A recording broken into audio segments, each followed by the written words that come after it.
How to remove the transfer case in a 2004 Chevrolet 1500 series. First, you will want to chalk the wheels so that the truck will not roll when the rear drive shaft is removed.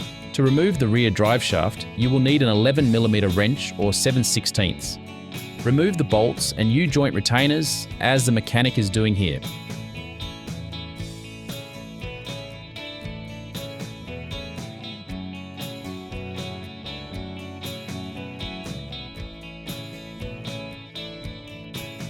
Now you will need a large pry bar to pop the drive shaft from the rear differential.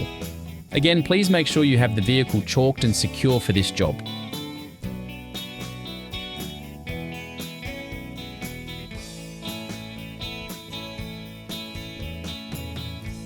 Next, we are going to remove the cross member. Look through the hole on the bottom to see two 15mm nuts. Use a socket to remove them now.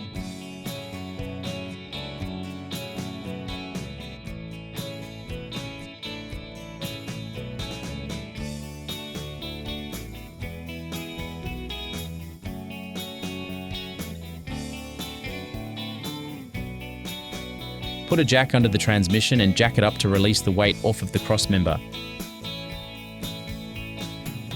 Now you will need to remove the 4 bolts holding the cross member in. You will need either a 21mm or 13/16 socket or wrench.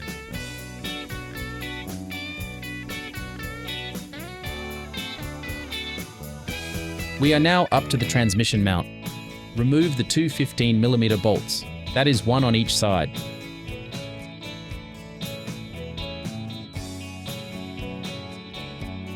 Someone has already had the front drive shaft out before me and didn't get the rubber boot back on all the way.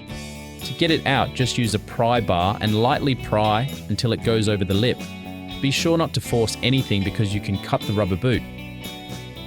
Now, to unbolt the front drive shaft from the front differential, use an 11mm socket to remove all 4 bolts and 2 U-joint retainers. With a large pry bar, pop the front drive shaft out. You can bring it below the differential to remove just as the mechanic does here.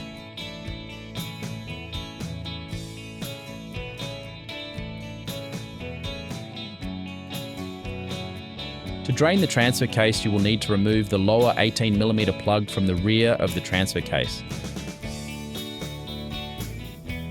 Notice that no fluid came out of ours. This transfer case is definitely bad.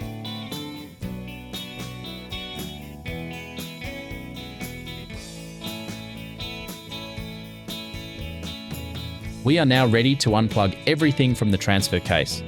Push up on the locking tab to remove the top plug. Then use a small flathead screwdriver to pry out the C-clip to remove the 4-wheel drive linkage.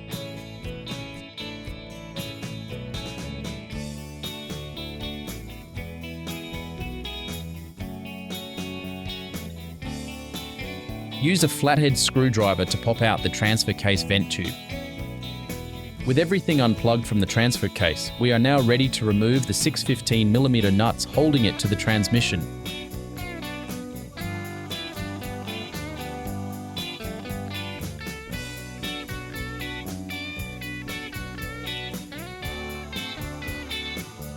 When separating the transfer case from transmission, you will lose some transmission fluid. Be sure to have a drain pan ready. We are now ready to pull the transfer case. It is always smart to have help lifting these in or out because they can be heavy, and you don't want to chance hurting yourself. And there you have it. This is how you successfully remove the transfer case from your 2004 Chevy Silverado. I hope you had as much fun as we did, and if this video helped you, please give a like and subscribe.